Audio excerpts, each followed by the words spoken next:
El destino de este nuevo viaje al norte de Santa Fe es Reconquista, la ciudad fundada en 1872 como un fortín militar por el coronel Manuel de Obligado, en el mismo sitio que antes ocupara la reducción de San Jerónimo del Rey, dirigida por los jesuitas y poblada por los indios abipones. La región es un gran humedal y está considerada uno de los pocos sitios Ramsar del mundo. En Guadalupe Norte, a 25 kilómetros de Reconquista, en un campo por el que pasaba el viejo Camino Real, nos espera el primer secreto del viaje. Nosotros recibimos una denuncia de la dueña del campo, porque nunca hubiésemos sabido que estaba acá. ¿Qué es lo que ella denunció? Que en su terreno hay un pozo, pero dicho pozo no fue hecho por los agricultores que trajo Obligado, sino que ya estaba hecho. Y ahí fue donde se nos prendió la lamparita y vinimos a ver. Cuando lo vimos, por la técnica constructiva, en un primer momento dedujimos que eran jesuitas. Después fuimos a buscar los papeles y sí. La técnica con la cual está construida la describe el padre Pauque, cómo se hacen las paredes. Dice, al leer la técnica constructiva, lo trajimos acá y era exactamente la misma. De un lado, del lado que va de adentro de la habitación, las maderas son cepilladas y pulidas. Del otro lado son naturales, ¿eh? Y van encastradas. Tan bien encastradas que no pasa una gota de agua. Los jesuitas fundan el pueblo. Para poder mantener a la población hay que crear un aparato productivo. Es decir, hay que enseñarle a los indios a sembrar los campos, primero. Hay que hacerlos ganaderos, porque tenían miles de cabezas de ganado. Y producían mulas, pero todo eso no lo hacían los españoles, lo hacían los indígenas. Lo que no sospechábamos era que fuese tan grande la estancia que llegaba hasta acá. Acá tiene el testimonio de lo que pasó hace más de 200 años en la región. La técnica arqueológica nos sirvió para destapar el pozo y ver lo que estaba y encontrar el clavo ese que encontramos en un costado, que es de la industria metalúrgica de los jesuitas, porque es clavo hierro dulce, no de los ingleses de la forestal que traen acero. Entonces no hay ninguna duda de que esto No hay dudas. Estaba ya antes de que vengan los. O sea que estamos en un terreno que fue De una antigua estancia de los jesuitas. De una estancia jesuita. Lo cual le da un enorme valor, ¿no es cierto? El camino que venía desde Santa Fe, pasaba por la reducción que había en San Jerónimo y continuaba hacia el norte hasta Asunción y pasando por numerosas reducciones y era el camino por donde se realizaba el comercio entre las reducciones jesuíticas. San Jerónimo del Rey es la reducción que se considera como primera fundación de Reconquista en el año 1748, fundada por los jesuitas con los aborígenes abipones. Todos sabemos que la expulsión de los jesuitas incidió provocando la decadencia de las reducciones. A esto se suma un ataque que se produce en 1818 por parte de los aborígenes tobas, que eran más belicosos que los abipones, y ellos provocan la destrucción total y la dispersión de los abipones que, llevándose la imagen de su santo, se dirigen a Santa Lucía Corrientes, ¿no? Y otra vez todas estas tierras del norte quedan desprotegidas, por decirlo de alguna manera. O fuera del control del gobierno. Fuera del control del gobierno, claro. Cuando está como presidente Domingo Faustino Sarmiento, él trata, ¿no es cierto?, ya terminada la guerra con el Paraguay, su objetivo era la ocupación de estas tierras del norte para promover la inmigración, para convertirlas en zonas agropecuarias. Entonces lo nombra En el año 1870 lo nombra al entonces coronel Manuel Obligado comandante de la frontera interior norte. Obligado se aboca a recuperar estos territorios y es así como el 27 de abril de 1872 llega a orillas del arroyo El Rey, llega a las taperas de la Reducción y ese día se considera como la segunda fundación de Reconquista. Obligado utilizó más que nada la diplomacia con los aborígenes. Para eso tenía vaquianos, algunos de los cuales habían en tiempos anteriores habían convivido con los aborígenes. También tuvo el apoyo de la Iglesia para tratar de someter, de cristianizar, digamos, al aborigen sin enfrentamientos bélicos. Ahora, todos sabemos que los gobiernos argentinos siguieron la misma política de los gobiernos españoles, en el sentido de que el trato con el aborigen era bastante benigno con aquellos que se sometían, no así con los que se mantenían rebeldes y en actitud de defender sus tierras. En 1873 ya había pobladores, ya sea que Obligado los había traído de Goya. La relación en esos primeros tiempos entre Reconquista y Goya fue una relación muy estrecha. La unión de Reconquista con Goya es la unión de dos territorios. Esta unión también tiene historia, tiene una tradición. Incluso los jesuitas también pensaban el territorio como una región. Absolutamente. Bueno, ellos pensaron justamente como la vía de comunicación era el río Paraná, desarrollaron toda una infraestructura que tenía que ver con la consolidación de una región y el general Obligado ya planteaba en sus escritos, allí por el año 1872, la necesidad de mirar esta ruta que unía el sector de Corrientes con todo lo que era esta parte norte o la línea de Fortines que él planteaba a partir de lo que hoy es la Ruta 40 aquí en el norte de la provincia de Santa Fe. Evidentemente hay toda una historia que fue transcurriendo a partir de estas visiones estratégicas que se planteaban desde la geopolítica y que hicieron que Reconquista y Goya tengan un lazo de unión más allá de que no existiese un puente. Esto fue un proyecto que tuvo su impulso a partir de la gestión regional, que encontró eco en los gobiernos provinciales tanto de Santa Fe como de Corrientes y que permitió a través de esto poder de alguna manera asociar al gobierno nacional en tal sentido de que en primer lugar las provincias cedieron al CFI la posibilidad de llevar adelante un estudio de prelocalización de un puente que una justamente el sur correntino con el norte santafesino, un acuerdo que permitió llegar al llamado a licitación para la elaboración del proyecto ejecutivo de la obra del puente, en el planteo de justamente la necesidad de hacer ver al resto de la provincia de Santa Fe, al resto del país, de la importancia que tiene esta obra, no solamente para la microrregión que compone lo que es el sector correntino pegado a la ciudad de Goya o al sector santafesino lindante a Reconquista, sino para el contexto justamente de todo el país.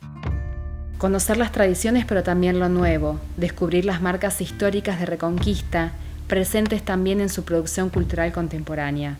Por ahí sigue el viaje, por la literatura, el teatro y las revistas independientes que editan los más jóvenes.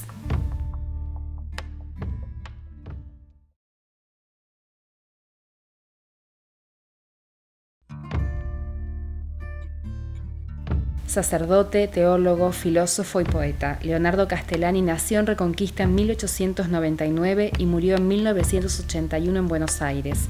Autor de una extensa obra que incluye títulos como Fábulas santafesinas, Historias del Norte Bravo, Conversación y Crítica filosófica y Esencia del liberalismo, entre muchas otras, la figura del padre Castellani suscita debates que alcanzan tanto la política como la literatura. Los términos en que puede ser admirado Castellani son varios. Puede ser admirado y leído como escritor de fábulas, como filósofo, como ensayista, también como polemista muy agudo.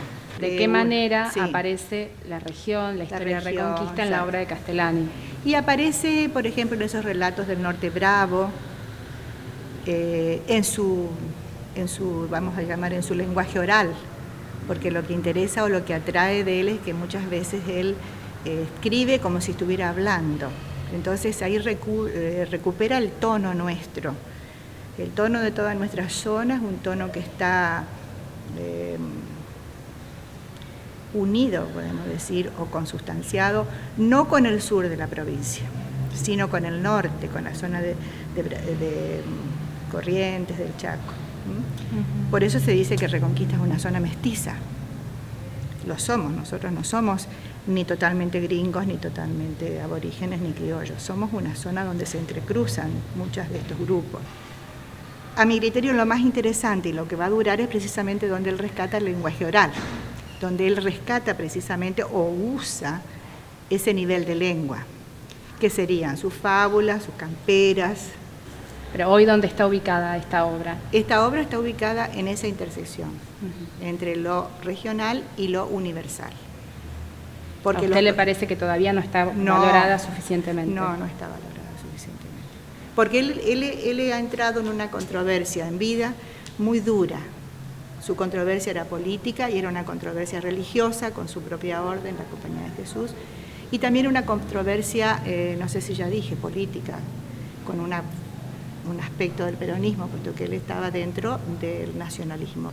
Hay dos formas de leer a Castellani: lo podés leer como autor de ficción o lo podés leer como un polemista y un político. Yo creo que a los jóvenes leer sus diálogos, sus entrevistas, les va a resultar apasionante, porque él no titubea en responder con respecto a nada. Y como creador, como fabulista, como cuentista, etcétera, también es interesante. Esos son los dos aspectos que van a pervivir. No va a pervivir como filósofo. La producción cultural contemporánea lleva impresa en sus obras literarias también la historia reciente, una historia que se cuela en las voces de los personajes que componen los relatos de los escritores de la ciudad. Hay una novela suya que fue premiada y que recibió un premio muy importante, que es Ojo por Diente, que recibió una mención en el premio Clarín.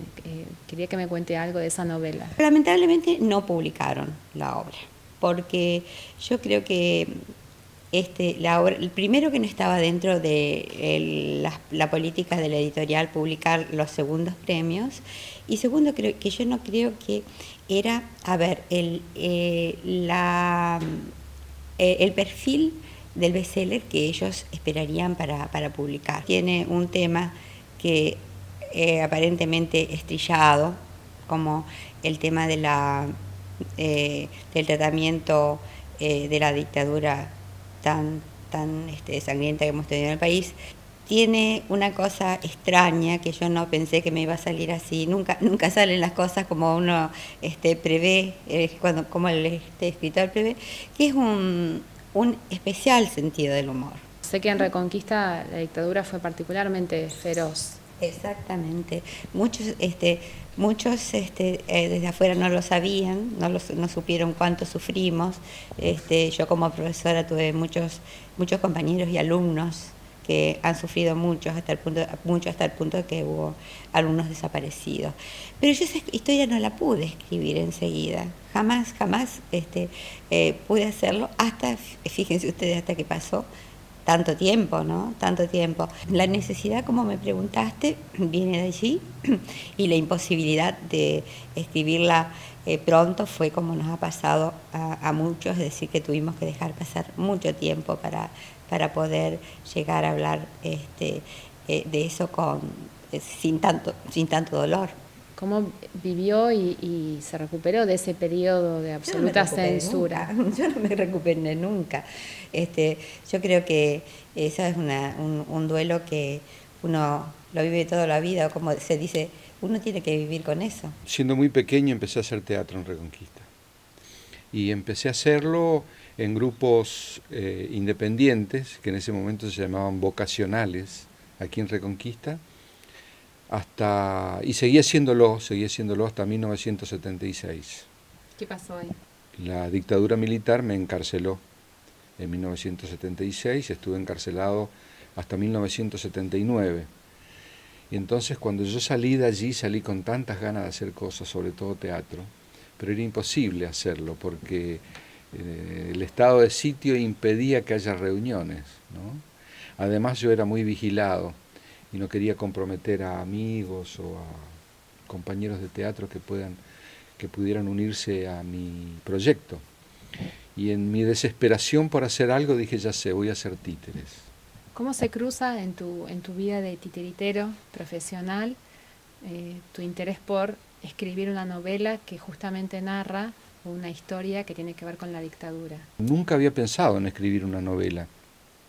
Ocurre que cuando yo conocí la historia, seguramente te estás refiriendo a la escritura de la novela Montemadre, ¿no es cierto? Cuando yo conocí la historia de Remo Bénica e Irmina Kleiner, que eran dos militantes populares que estuvieron asilados en el monte chaqueño durante 4 años, resistiendo precisamente contra la dictadura militar, me pareció tan apasionante esa historia que me quedó dando vueltas en la cabeza, ¿no? Y me entró el temor de pensar que podía perderse. Y entonces un día viajé a la casa de ellos, a la granja de ellos, que está acá muy cerquita, 30 kilómetros en Guadalupe Norte, y vine con un grabador y un bolso lleno de cassette y le dije, quiero grabar la historia de ustedes. Ellos entendieron que viviendo en casa de campesinos o de hacheros los comprometían mucho. Entonces empezaron a vivir directamente debajo de los árboles. En ese interín, en esos 4 años, ellos tuvieron un enfrentamiento, tuvieron algunos enfrentamientos, pero en uno de ellos una bala policial hirió a Irmina en la espalda, un balazo que le ingresó debajo de un omóplato y salió detrás de una de sus orejas. Y ella huyó desangrándose sola, arrastrándose, y sobrevivió. Cavaron una cueva a una profundidad de 3 metros, tatucera le llaman ellos, ¿no? Porque trataron de imitar la cueva que hacen los tatús en el campo, y ahí nació la primera hija de ellos. Ella asistida por él, por su marido. Y un par de años después nació otro hijo también, en medio de la huida. Esa primera hija se la entregaron a un matrimonio de campesinos que después fueron descubiertos por el ejército y fueron detenidos, salvajemente torturados y encarcelados. Él en la cárcel de La Plata y ella con la beba en la cárcel de Resistencia. Después esa mujer fue trasladada a Devoto, la beba siguió presa en Resistencia, pasó a una cárcel de mujeres, una beba de 1 año, de meses. ¿La recuperó la hija? Y después la recuperaron cuando volvieron, porque ellos pudieron exiliarse en España. Hubo toda una generación que empezó leyendo historietas cuando se iba a las peluquerías y en la espera se leía una revista Tony, qué sé yo. Entonces yo leía de ahí y después empecé a dibujar, digamos. La mayoría de mis compañeros también dibujaban y en algún momento de su vida dijeron, bueno, no más y nos dedicamos a otra cosa.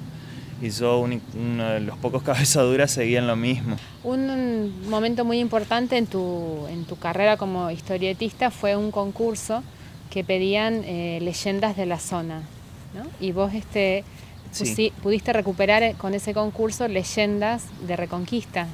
Sí, fue para el diario Acción de Incupo, el Instituto de Cultura Popular de acá de Reconquista, que había hecho un concurso para recuperar el diálogo entre abuelos y nietos. Entonces el abuelo consistía en que el nieto tenía que escribir una leyenda o una vivencia de lo que los abuelos le contaban. Cuando nos empezaron a enviar las cartas contando las historias o leyendas, me propusieron que las transforme en historietas. ¿Qué leyendas te llamaron la atención del lugar en el que vos vivís? Del lugar en el que yo vivo me llamó la atención mucho, bueno, la leyenda de los muertos jóvenes, digamos, que hay en todos lados, digamos, que sucede siempre. Por ejemplo, acá tenemos a un gitano que se llama La tumba del gitano, donde la gente va y deja ofrendas. Que hay un historiador que se llama Pablo Pila, escribió hace poco un libro sobre leyendas de la zona. Y el gitano bueno, era un joven gitano que se estaba por casar a principios del siglo pasado, en 1900, y muere. Y resulta que después la gente empieza a pedir promesas y digamos que él se las cumple.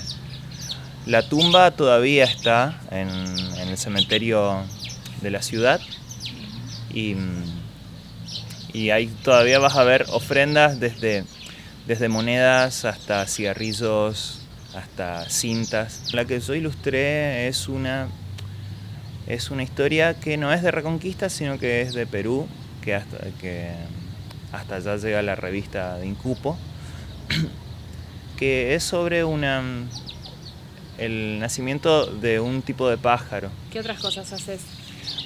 Estoy haciendo dibujos y ilustraciones para discos de bandas de música de acá de Reconquista.